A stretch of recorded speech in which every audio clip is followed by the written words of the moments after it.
예, 아버지께서 은혜를 더하실 때 아버지의 은혜가, 아버지의 영광이 저희들을 통해서 화답되어 주도록 역사하여 주시옵소서. 이 시간 하나님 말씀 청중하기를 원합니다. 하나님께서 허락하신 말씀 마음에 새기고 믿음으로 승리하도록 역사하여 주시옵소서. 예수님의 이름으로 기도합나이다. 아멘. 네, 오늘 아모스 2장 두 번째 시간이 되겠습니다. 우리가 지난 시간 아모스 2장 1절 말씀부터 3절까지 보았습니다. 오늘 4절과 5절 두 절의 말씀을 함께 살피도록 하겠습니다. 아모스 첫 부분에서 우리가 쭉 살펴봤던 것, 곧 지난 주간까지 살펴보았던 것들은 이방 나라들에 대한 심판이었습니다. 이방 나라들을 심판하시겠다 하는 말씀을 하신 다음에 오늘 4절부터 이제 이어지는 말씀은 이제 유다에 대한 심판을 말씀하시는데, 특별히 남북으로 갈려진 이스라엘의 두 왕국, 북이스라엘과 그리고 남유다, 이 두 왕국에 대한 심판을 말씀하십니다. 그 중에 먼저 유다에 대한 심판을 말씀하시는 것이 오늘 4절과 5절 말씀에 나옵니다. 여기서 유다에 대한 심판과 책망이 어떠한 것인지 먼저 우리가 살펴봐야 될 것이고, 그것들을 깨달아서 우리의 신앙에 대입해서 우리가 교훈을 받아야 될 것이 또 무엇인가, 우리 마음 가운데 담아야 될 것이 무엇인가, 특별히 하나님의 자녀로서 살아가는 신자들의 입장에서 반드시 기억해야 될 말씀이 어떤 것일까, 여러분들이 한번 눈여겨보시면 좋겠습니다. 특별히 유다에 대한 심판을 말씀하시는 내용을 보면 이방 나라에 대한 심판을 말씀하실 때하고 다르지 않은 형식을 가지고 있다. 여러분 잘 보세요. 똑같아요. 앞에 1장서부터 2장 3절까지 말씀하신 내용의 패턴을 잘 보면 이방 나라들에 대해서 심판하실 때 들었던 말씀을 그대로 여기 4절에 가지고 와요. 그 4절을 잘 보시면 서너 가지 죄라고 하는 말이 나오고, 또 하나는 내가 그 벌을 결코 돌이키지 아니하시겠다, 이 두 단어가 꼭 반복돼서 나오거든요. 그런데 유다에 대한 심판 후에 다음에 이스라엘에 대한 심판 똑같은 패턴으로 가거든요. 그러니까 이방 나라에 대한 심판이든 이스라엘에 대한 심판이든 똑같은 문자를 가지고 와서 이렇게 하시겠다 말씀하시는 것에 대해서 우리가 이 표현을 잘 마음에 새겨놓는 게 좋겠다. 그러니까 하나님께서 심판하실 때에는 그 대상이 누구든지 반드시 그들이 행한 것을 근거로 하신다라고 하는 거예요. 이건 바뀌지 않는다 그런 얘기예요. 하나님을 믿는 사람이든 안 믿는 사람이든 똑같은 상황 속에서 처한 것을 보면 그들이 행한 것을 근거로 해서 형벌로 내리시겠다, 심판하시겠다 하는 것을 분명히 입장을 밝히시고, 또 심판 취소 없다, 그죠? 결코 반드시 하겠다. 말씀 두 가지. 결코 내가 그들의 벌을 돌이키지 않겠다. 취소나 생략 없다. 그런 얘기죠. 이 두 가지를 꼭 반복해서 말씀하시는 것을 볼 수가 있습니다. 이것을 우리가 이렇게 생각해 보면 하나님께서 심판하실 때는 그 대상이 누구든지 간에 그들이 행한 것을 근거로 하시고, 또 그들에 대한 형벌로 행하실 때는, 형벌을 내리실 때는 결코 취소함이 없다. 하나님의 심판은 그런 의미에서 분풀이 하시는 것이거나 전능자로서 폭력을 행하시는 것이나 일방적으로 자신의 기분을 내키는 대로 행하시는 것이 아니다.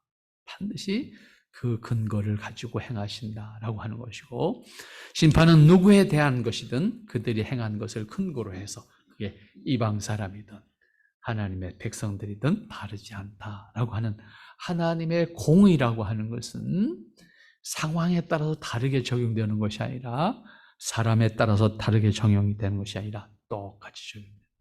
이 사실을 우리가 아주 엄중하게 받아들일 수가 있어야 돼요.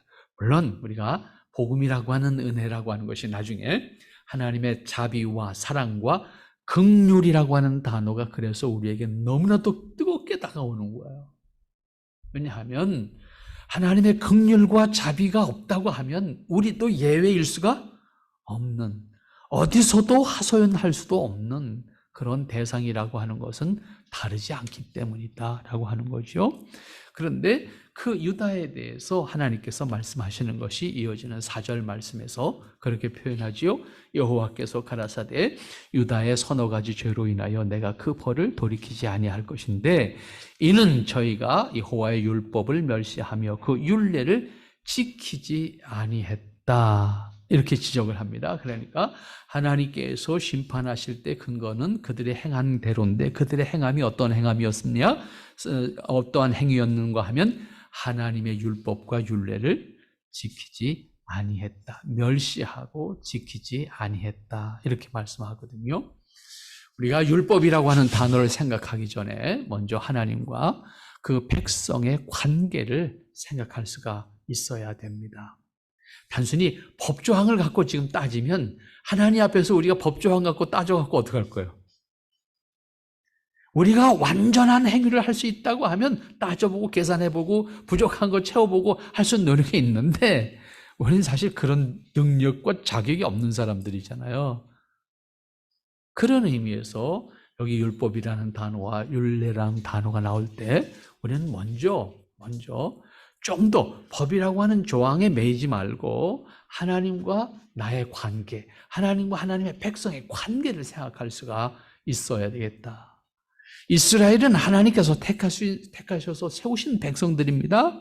거기에다 그들이 하나의 민족으로 성장하는 과정을 인도하셨고 나아가서 팔레스타인의 이스라엘이라고 하는 나라가 세워지기까지 그들을 정착하도록 친히 이끌어 주셨습니다. 그러나 그 나라를 세워서 하나님의 뜻을 따르는 나라가 되도록 만들어까지 주셨습니다. 여기까지 인도하신 하나님은 그 백성을 하나님의 백성으로서 하나님과의 관계에서 살도록 하셨습니다. 그 사실을 그들에게 처음부터 고지하셨습니다. 또한 그들이 팔레스타인의 자리를 잡고 나라를 형성하는 과정에서 기회가 있을 때마다 그 사실에 대한 재확인, 기억할 것을 끊임없이 반복해서 말씀하셨습니다. 그 과정에서 이스라엘 백성들에게 율법과 율례를 허락하시고 하나님과의 관계를 너희가 기억하도록, 이 부분을 여러분이 잘 기억하시라. 하나님께서 율법과 율례를 주신 것이 너 이거 지키면 살고 안 지키면 그냥 단순히 죽어, 이 조건으로 주신 것이 아니에요. 이것을 통해서 너와 나의 관계를 유지해라, 그거였단 말이에요. 이것을 통해서 너가 나를 잊으면 안 되고 너와 나의 관계를 확인해서 그 관계 속에 너가 살아야 돼.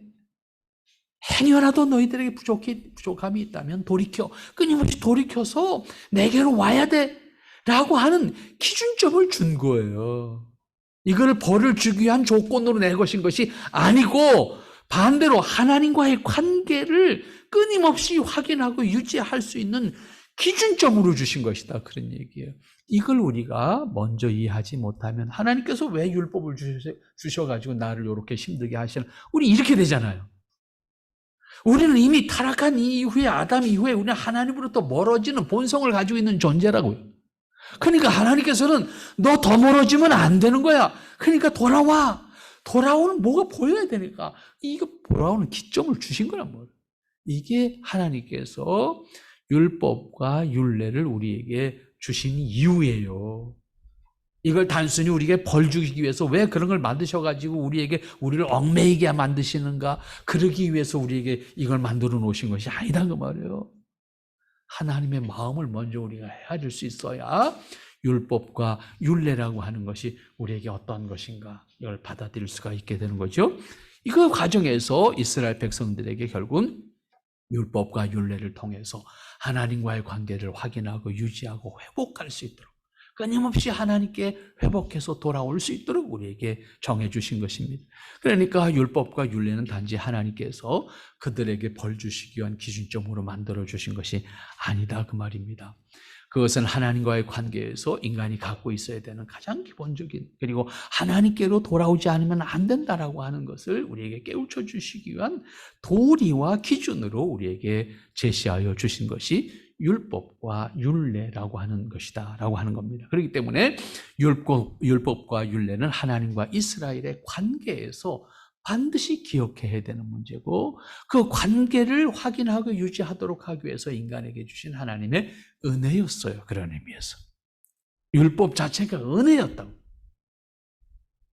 율법을 단순히 책망의 도구, 책망의 수단으로 주신 것이 아니라 하나님 백성들에게 하나님께로 회복되어져서 돌아오도록 하시기 위한 은혜로 주셨다라고 하는 사실을 우리는 분명히 기억해야 합니다. 하나님은 그러한 의미에서 율법을 거부하거나 그런 의미에서 율법을 멸시한다고 하는 것은 하나님께 안 돌아온다는 얘기잖아요. 하나님과의 관계를 회복하지 않는다는 의미잖아요. 그런 의미에서 멸시했다라고 하는 말과 지키지 않았다라고 하는 말로서 말씀하는 거죠. 왜? 하나님께서 주신 기준이 그거니까. 하나님과의 관계를 전제한다고 하면 그런 의미에서 율법을 지켰느냐 안 지켰느냐 하는 문제는 단순히 율법에 대한 문제가 아니라 그 율법을 주신 하나님과의 관계의 문제입니다.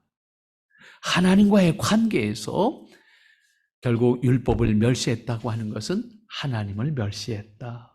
하나님의 은혜를 거부했다. 하나님을 저버렸다라고 하는 의미가 되겠죠. 그런 의미에서 오늘날도 다르지 않습니다. 그리스도인이 하나님의 말씀을 대할 때 우리가 단순히 종이에 인쇄된 글, 문자 그거 가지고 나 여기까지 지켰으니까 됐고 요건 안 됐으니까 하나님 앞에 좀 꺼리낌하고 이런 개념으로 우리가 조항을 따져서 하나님 앞에 설 수 있는 자격이 아니에요. 타락한 후에는 구원하신 백성들과의 관계를 전제한 율법을 주신 것이기 때문에 인간은 반드시 그 율법을 통해서 자신을 회복시켜야 되고 그 율법을 통해서 자신을 돌아보아야 되고 그리고 그 율법에 담긴 하나님의 뜻을 헤아려 보면서 돌이켜서 하나님 앞에 회개하고 새로운 사람으로 서야 한다는 것입니다. 그런 의미에서 이 율법을 존중해야 하고 그런 의미에서 하나님께서 정해주신 율례를 따르고자 하는 마음이 우리에게 있어야 한다라고 하는 거예요.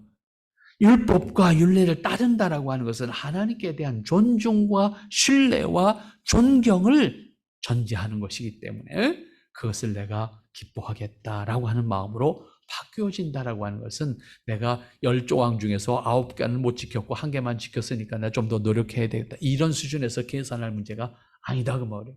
물론 그러한 것을 통해서 우리의 모습을 깨닫고 돌이키는 것은 중요한 겁니다. 그러나 하나님께서 그 기회를 우리에게 주셨다고 하는 사실 앞에 우리가 돌이키면 그리고 회개하고 우리가 돌이켜 하나님 앞에 서려고 할 때 하나님께서 그것을 통해서 우리에게 허락하시는 은혜가 얼마나 큰 것인지 그 은혜를 또한 체험하게 된다고 하는 사실입니다. 하나님과의 관계에서 하나님을 존중하지 않는 것과 같은 결과에 이르는 사람이 된다고 하는 것은 결국 하나님의 말씀을 저버린 채 오늘 표현된 대로 멸시하고 따르지 않는 자의 모습으로 살아가게 되는 것이지요.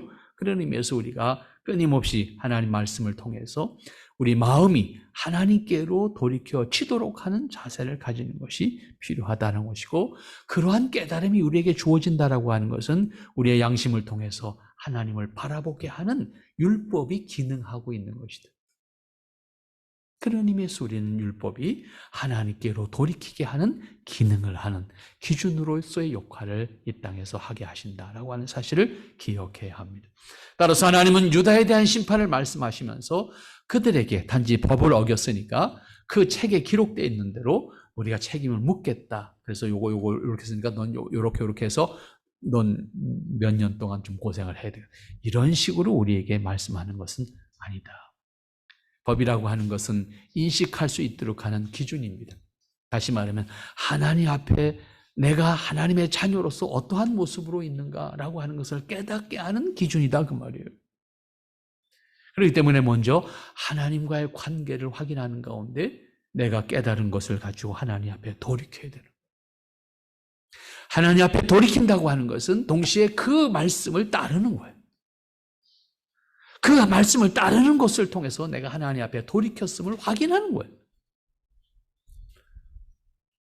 그 관계를 전제로 법을 이해할 때 지켜야 하는 사람들은 단순히 법 조항을 따지는 것이 아니라 하나님 앞에서 지켜야 될 본분이 무엇인지, 도리가 무엇인지, 내가 어떠한 모습으로 서야 되는 것인지 일일이 따지지 않아도 내 스스로 하나님 앞에 머리를 조아리게 되는 겁니다. 법을 다 알아서 지킬 수 있는 사람은 세상에 아무도 없습니다. 실제로 여러분들 우리나라 안에서 우리가 제정되어지는 법을 다 알아서 지킵니까? 아무도 모릅니다. 그거는 사실 판사도 변호사도 모릅니다. 뒤져봐야 합니다. 그건 뭐지? 그걸 찾아봐야 됩니다. 방법 없습니다. 그걸 다 어떻게 머릿속에 넣어요? 뭐예요? 법을 따지기 전에 국민으로서 마땅히, 사람으로서 마땅히 해야 될 도리를 먼저 생각하고 그 기본에 충실하면 다 지켜지는 거예요. 마찬가지예요. 하나님과 나의 관계를 분명히 확인한다고 하면 하나님과 나의 관계 속에서 내가 하나님 앞에 어떠한 모습으로 서야 될까? 우리 스스로가 깨우친다고 하면 그 입장에서 하나님 앞에 내가 스스로를 세우게 되는 거예요. 물론 그 과정 속에서 지혜가 필요할 때 하나님 말씀 우리가 확인해 보면 돼요. 그러나 모든 것을 알았기 때문에 지킬 수 있다? 불가능합니다. 그것에 대한 자신의 입장을 그런 의미에서 우리가 분명히 확인할 수 있어야 됩니다. 그것이 전제되지 않는다고 하면 법은 서로에게 고통을 주기 위한 기준이 되고 그리고 벌을 내리기 위한 기준에 지나지 않습니다. 따라서 아모스가 말하는 것은 하나님의 백성으로서 유다가 하나님 앞에 그들의 도리를 다하지 못하고 있음을 분명히 깨우치고 회개하지 않는다고 하면 너희들에게는 이렇게 형벌이 주어질 거야 라고 하는 하나님의 심판에 대한 예언을 아모스가 하고 있는 것입니다. 자, 그런 의미에서 하나님의 율법과 율례를 지키지 않았다라고 하는 것이 첫 번째 지적하는 문제였고요. 두 번째, 아모스가 유다에게 심판을 예언하는 과정 속에서 지적한 또 하나가 뭡니까? 4절 마지막 부분입니다. 그 열조에 따라가던 거짓 것에 미혹하였다. 결국 너희 열조들이 반복해서 해왔던 것처럼 열조들이 행했던 거짓 것에 미혹하였다. 거짓 것이라고 하는 것은 나중에 말씀드리겠습니다만 우상을 말하는 겁니다. 너희 열조들이 하나님을 등한히 하고 하나님을 저버린 채 우상을 섬기는 것으로 말미암아서 하나님을 저버린 백성들이 됐었는데 유다도 다르지 않았다라고 하는 것을 지적하는 겁니다. 어떻게 보면 이 말씀은 율법들 가운데 하나라고 지적할 수가 있겠습니다. 그렇지만 이것을 별도로 이해하고자 하는 것은 하나님과의 관계에서 무엇보다도 중요한 것이기 때문인데 하나님께서 백성들과의 관계에서 가장 싫어하고 가장 엄하게 책망하시는 것이기 때문이기도 합니다. 그것은 하나님 대신 우상을 섬기는 겁니다. 우상과 관련해서 우리는 하나님께서는 매우 엄격하시고 그리고 그것에 대해서는 아주 냉정하십니다. 처음부터 강조하고 또 강조한 것이 우상에 대한 것이었습니다. 하나님께서 기록하여 주신 십계명에서도 하나님을 유일한 분으로 섬길 것과 함께 우상을 숭배하지 말 것을 가장 중요한 문제로 그리고 가장 첫 번째 되는 문제로 말씀하셨습니다. 그만큼 하나님 외에 다른 신을 섬긴다고 하는 것에 대해서 엄격하게 금하고 계신데 이것은 하나님이 좀 시기심이 많으셔서 그런가 이렇게 우리가 생각해 볼 수가 있어요. 그러나 그것은 하나님의 시기심이 많아서가 아니에요. 굳이 왜 헛된 것이라고 표현했을까? 이 말 잘 기억하면 돼요. 인간은 지음을 받을 때부터 종교적인 존재로, 다시 말하면 하나님과의 관계 속에서만 존재할 수 있는 인간입니다. 인간의 위치와 인간의 상태가 하나님을 잃어버리면 인간은 방황하는 존재가 되고 하나님을 잃어버리면 인간은 스스로 악을 행하는 주인공이 된다 그 말이에요. 그런데 하나님 외에 신이 없어. 그런데 또 하나의 문제가 뭔가 하면 아담이 타락함으로 말미암아 그 하나님을 잃어버렸어. 다시 말하면 하나님을 알 수가 없게 되었다 그 말이에요. 하나님을 알 수 없게 된 인간이 본성 속에는 하나님을 찾아. 그래서 모든 인간은 종교적인 거예요. 하나님을 믿지 않는 사람도 본성은 종교적이다 그 말이에요. 그러니까 하나님을 알 수 있는 능력은 없고 본성은 종교적이니까 사람은 본능적으로 뭘 만들게 되어 있습니까? 우상을 만들게 되어 있는 거예요. 그래서 동서고금을 막론하고 어느 부족, 어느 민족이든 다 우상이 있는 거예요. 그런데 창조주 하나님 입장에서 보면 그게 뭐예요? 헛된 거예요. 그게 헛된 거예요.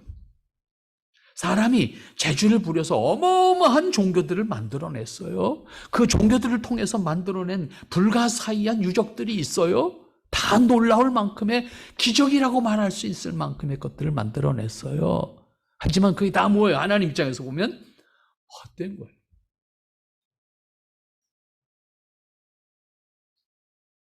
분명하게 꼭 집어서 말하지요. 너희 조상들이 행했던 것들처럼 헛된 것에 미혹하였다. 유다에 대한 심판을 말씀하시면서 유다가 심판을 당할 수밖에 없었던 이유를 바로 우상 숭배의 문제로 지적을 하고 있습니다. 저희가 여호와의 율법을 멸시하며 그 율례를 지키지 아니하고 하나님은 먼저 유다가 하나님과의 관계에서 포괄적으로 하나님을 존중함으로 행하지 아니하고 있음을 이렇게 책망을 했습니다. 신앙이라고 하는 것은, 특별히 기독교 신앙이라고 하는 것은 하나님께 대한 신뢰와 존중하는 관계라고 하는 말씀을 늘 드렸습니다. 교회가 있을 때마다 말씀드리지만 신앙은 단지 수단이 아닙니다. 기독교 신앙은 하나님과의 관계에서 신뢰를 존중하는 존중의 관계입니다. 그러므로 모든 행위는 하나님과의 관계에서 신뢰와 존중을 전제로 하는 것이어야 합니다. 다른 어떤 이해관계나 조건에 따른 행위여서는 안 된다는 말씀입니다. 기독교 신앙은 전적으로 하나님께 대한 신뢰와 존경으로 행하는 자세이어야 합니다. 그것을 판단하는 기준이 율법입니다. 그러니까 여기서 지적하는 말씀은 이미 이스라엘 백성들이 하나님과의 신뢰관계, 존경하는 관계에 있지 않다라고 하는 것이지요. 더 적극적으로 말하면 신뢰와 존경은 법을 필요로 하지 않습니다, 사실은. 그러나 사람은 언제나 망각과 핑계로 자신의 위치를 변증해 갑니다. 합리화시켜 갑니다. 그렇기 때문에 주어진 것이 동시에 율법과 율례라고 할 수 있습니다. 그런데 사람들은 그것을 기준으로만 행동하려고 합니다. 그것이 바로 율법주의적인 사고 구조입니다. 그리고 자신이 기준에 충족되었다고 생각하면 그것을 통해서 자신의 의무 내지는 도리를 다했다고 생각함으로 자만해집니다. 그 다음에는 하나님이 자신에게 해주어야 될 의무가 있다고 생각합니다. 여기에는 조건이 있을 뿐이지 신뢰와 존경의 관계는 없습니다. 따라서 다시 한번 강조합니다. 기독교 신앙은 하나님과의 관계에서 신뢰와 존경으로 행하는 것입니다. 전적으로 하나님께 대한 신뢰를 통해서 신자의 도리, 인간으로서의 본분을 생각하는 것이 기독교 신앙입니다. 단순히 내 목적을 달성하기 위해서 수단으로 하는 신앙이 아니다 그 말이에요. 수단으로 하는 종교적 행위가 아니다 그 말이에요. 그 중에 한 가지 지적하는 것이 그 열조를 따라가던 거짓 것에 미혹하였다. 그러면 여기서 거짓 것이 무엇인가? 아까 말씀드렸던 것처럼 그들의 조상들이 따라갔던 것들, 곧 거짓 것은 우상을 말하는 겁니다. 앞에서 말씀드린 것처럼 하나님께서 가장 미워하시고 증오하는 것은 시기심 때문이 아니에요. 인간의 어리석음 때문입니다. 인간이 어리석음으로 행하는 것에 대해서 책망하시는 겁니다. 그러므로 어떤 이유로든 하나님 대신 우상을 섬기거나 우상을 만드는 일은 용납하지 않습니다. 그러면 우리는 또 종교적 행위로서 우상을 만들지 않고 우상을 섬기지 않으니까 나는 거기에서는 면제된 사람이구나. 이렇게 또 우리는 생각하기 쉬워요. 그러나 중요한 사실은 오늘날에서의 우상은 단지 종교적인 행위를 동반하지 않은 것도 포함된다는 사실을 기억해야 합니다. 하나님보다 우선하는 것, 하나님보다 최종적인 목적을 가지고 있는 것, 그것이 무엇이 됐든 그러한 의미에서 그리스도인에게 있어서 무엇이 우선순위인가, 내게 있어서 우선순위로 생각하고 있는 것이 무엇인가, 내가 궁극적인 가치로 생각하고 있는 것이 무엇인가, 그 궁극적인 가치로 생각하고 있는 것이 하나님보다 우선하는 것이라고 하면 그것은 내게 있어서 우상입니다. 왜냐하면 나는 그것을 위해서 행동하고 있는 사람이니까. 나는 그것을 목적으로 살아가는 사람이니까. 우리의 모든 인생의 목적이 하나님께 있지 않으면 안 된다라고 하는 의미입니다. 그러므로 하나님보다 우선하는 최종적인 목적이 있다고 하면 그것은 우상입니다. 모든 가치보다 우선해야 되는 것은 하나님이다라고 하는 의미입니다. 하나님보다 우선하는 것은 우리에게 있어서 우상일 수밖에 없다는 사실을 우리가 분명히 인식할 수가 있어야 된다라고 하는 사실을 여러분 마음에 새기시기를 바랍니다. 그 다음 지적하신 다음에 5절에서 유다에 대한 심판을 말씀하십니다. 내가 유다의 풀을 보내니 예루살렘의 궁궐을 사르리라. 이것도 똑같아요. 그죠? 이방 나라를 심판하실 때에도 불을 통해서 그리고 또 그들의 궁궐을 불사르겠다. 똑같은 말씀을 하시거든요. 그러니까 이방을 심판하실 때 사용하는 도구도 불이고 그 최종적인 심판의 대상이 궁궐이었어요. 유다를 심판하실 때도 똑같이 불로 유다의 궁궐을 불사르겠다 말씀하셨습니다. 심판의 방법과 심판의 내용이 같다는 것을 알 수가 있어요. 유다에 대한 심판을 말씀하시는 것도 결국 이방 나라들을 심판하시는 내용과 다르지 않게 일관된 방법과 원칙이 적용된다는 것을 알 수가 있습니다. 유다의 심판도 이방 나라들과 다르지 않게 불을 사용하시겠다고 하는 것이고, 불의 심판이라고 하는 말로 대신한다고 하면 하나님께서 최종적으로 심판하실 때도 다르지 않습니다. 불이라고 하는 상징적이면서도 확실한 도구를 사용하셔서 심판을 하시겠다고 하는 뜻을 분명히 밝히시는 것입니다. 여기서 다시 확인해야 되는 것은 하나님께서 최종적으로 심판하실 때, 곧 예수님께서 재림하셔서 심판하실 때도 같은 원리가 적용된다는 것입니다.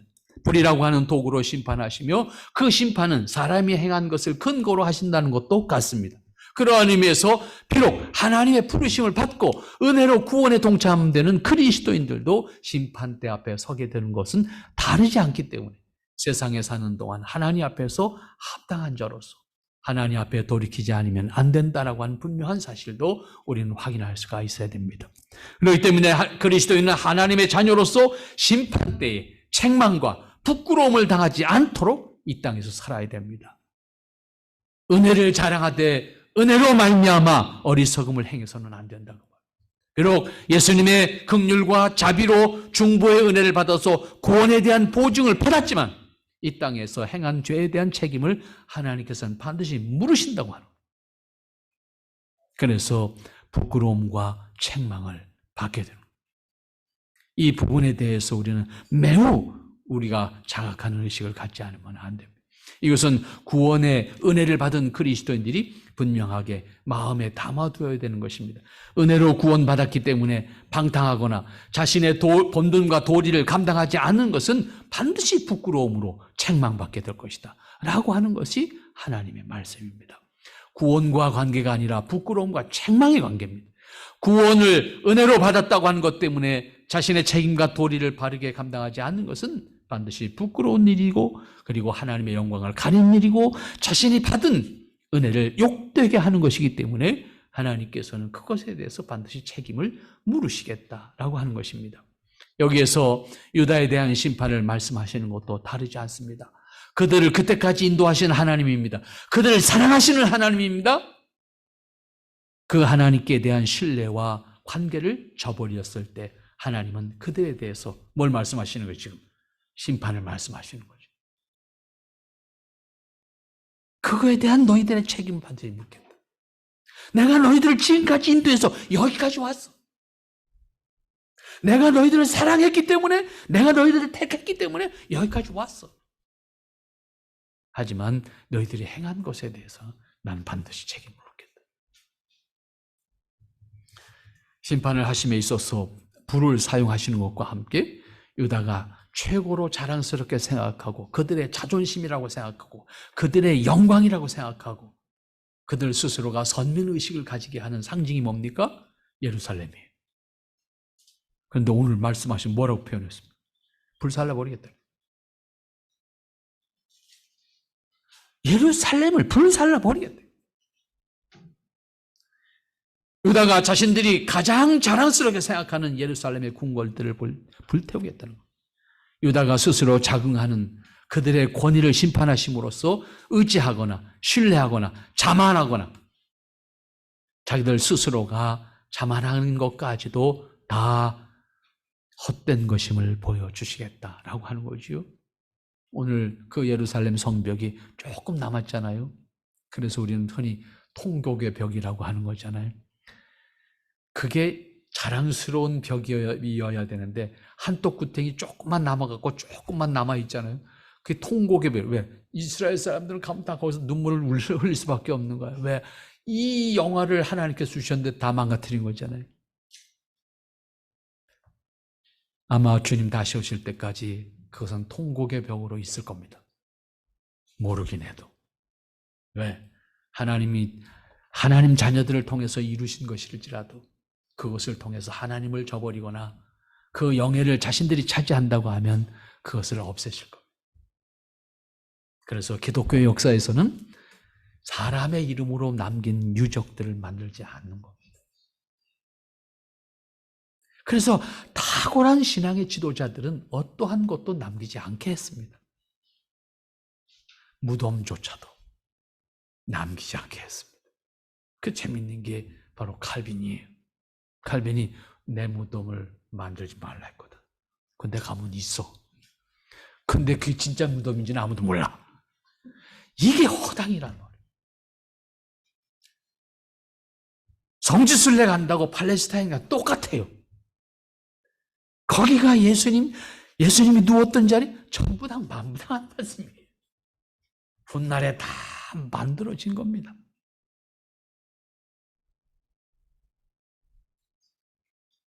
그래서 제가 언제 한번 말씀드렸잖아요. 아주 성지순례가 활성화되기 전 96년도에 제가 소아시아를 갔는데 가이드 하는 사람이 설명을 쭉 하는데 가톨릭 역사를 쭉 이야기를 첫날부터 이 일을 제기했습니다. 이건 아니다. 그렇게 설명하면 이 역사가 이렇게 뒤집어진다. 계속 둘째 날 집에 갔습니다. 가이드가. 우리 돌아오는 날 공항에 나와서 비행기표 줬습니다. 나머지는 우리끼리 다녔습니다.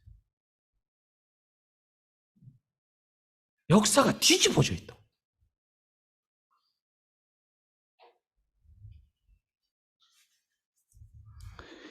우리는 세상에서 보이는 힘과 화려하게 쉽게 유혹당하거나 그것들을 따라가게 하는 그것이 전부인 것처럼 보이는 그런 것들이 수없이 많습니다. 그것이 다 오늘날 우리에게 우상일 수 있습니다. 그것이 최종적인 목표가 된다고 하면 그것이 무엇이 됐든 우상입니다. 우리는 세상에서 그러한 것들을 통해서 하나님 앞에 어떻게 서야 될 것인가? 그것들을 우리가 무시하고 살 것인가? 아니요. 그것을 우리에게 주신 이유가 있어요. 문제는 그것을 최종적인 목표로 삼아서는 안 된다는 것뿐입니다. 그것을 우리가 어떻게 활용해서 어떻게 하나님이 기뻐하시는 모습으로 사용할 것인가? 그것이 어떤 것이 되었든지 그것이 사람이 됐든 세상의 권위가 됐든 사상이 됐든 문화가 됐든 나아가서는 스포츠가 됐든 우리 일상생활에서 즐길 수 있는 음악이 됐든 그 모든 최종적인 목표가 하나님보다 우선하거나 그것에 최고의 권위를 부여한다고 하면 우리가 의도하지 않는 가운데서 자연스럽게 그것은 역시 우리에게 우상이 되고 마는 것입니다. 그렇기 때문에 자신들의 힘으로 세운 예루살렘이나 자신들이 국가를 형성함으로써 스스로 세상보다 우월한 사람들이라고 자신들이 최고의 권위를 가지고 있다고 생각했던 유다에 대해서 예루살렘 성을 완전히 불태워 버리겠다. 경고하는 말씀을 그렇게 하십니다. 결국 예루살렘은 성전이면서 동시에 하나님의 백성들이 거하는 곳이고 그것은 하나님의 임재의 상징이었습니다. 그럼에도 불구하고 하나님과의 관계가 없는 단순히 성을 자랑하고 있다면 나는 그걸 불태우겠다는 겁니다. 그러므로 상징적인 의미가 크고 매우 중요한 것임에도 불구하고 하나님은 예루살렘의 궁궐을 기꺼이 불사르겠다. 하나님은 그거 자체에 매여 있으신 분이 아니잖아요. 거기에 갇혀 있는 분도 아니잖아요. 그만큼의 권위만 갖고 있는 분도 아니잖아요. 그런데 정작 유다의 백성들은 그곳으로 자랑하고 있고 그곳으로 스스로 자기들이 가장 종교적인 존재라고 자만하고 있고 그러면서 하나님 앞에서 그들이 마땅히 존경함으로 행해야 될 것에 대해서는 행하지 않고 형식적인 종교 의식에만 충실함으로 말미암아 자신들의 의무를 다했다고 생각하는 사람들, 더 나아가서는 아예 우상을 섬기는 자의 모습으로 있는 그들을 하나님은 이렇게 책망하십니다. 이것은 그들이 성전을 지었고 성전 중심의 생활을 하고 있는 것 같지만 하나님과의 관계는 없는 지극히 형식적인 종교적 행위로 만족하고 있는 그들의 모습, 더 나아가서 하나님을 빙자해서 오히려 이방신을 받아들이게 하는 환경을 만들어가는 그러한 모습들, 하나님께서는 그것을 책망하고 있는 겁니다. 오늘 우리가 우리 스스로 믿음으로 열심히 잘 산다고 하지만 우리의 모습 속에서도 하나님께서 기뻐하시지 않는 것을 받아들이고 있는 우리 환경들, 우리 문화들, 참으로 경각심을 가지고 하나님 앞에 우리가 어떻게 서야 하는지, 하나님과의 관계 속에서 우리가 자유하고 하나님과의 관계 속에서 하나님이 기뻐하시는 일에 자연스럽게 녹아들 수 있는 우리의 삶이 될 때 우리가 율법 조항 하나하나를 기억하지 않더라도 자연스럽게 하나님의 사람으로 사는 기쁨이 여러분들에게 있을 줄로 믿습니다. 그러한 의미에서의 자유, 그러한 의미에서 복을 누리고 하나님과 동행하는 기쁨을 함께 할 수 있기를 바랍니다. 기도합니다. 거룩하신 아버지 하나님 은혜와 사랑을 감사합니다. 아버지께서 우리를 사랑하시고 살피시고 인도해 주시니 감사합니다. 더욱 거룩하고 아름답고 귀한 모습으로 하나님 앞에 설 수 있도록 하나님께서 축복하시며 인도해 주시옵소서. 하나님의 거룩하신 은혜와 의로서 아버지의 뜻을 이루어 행할 수 있는 주의 권속들 되게 하옵소서. 아버지 하나님, 귀한 사랑과 은혜 안에 귀한 은혜로 말미암아 하나님 앞에 서는 기쁨과 자유와 복을 누릴 수 있는 주님의 권속들이 되게 하여 주시옵소서.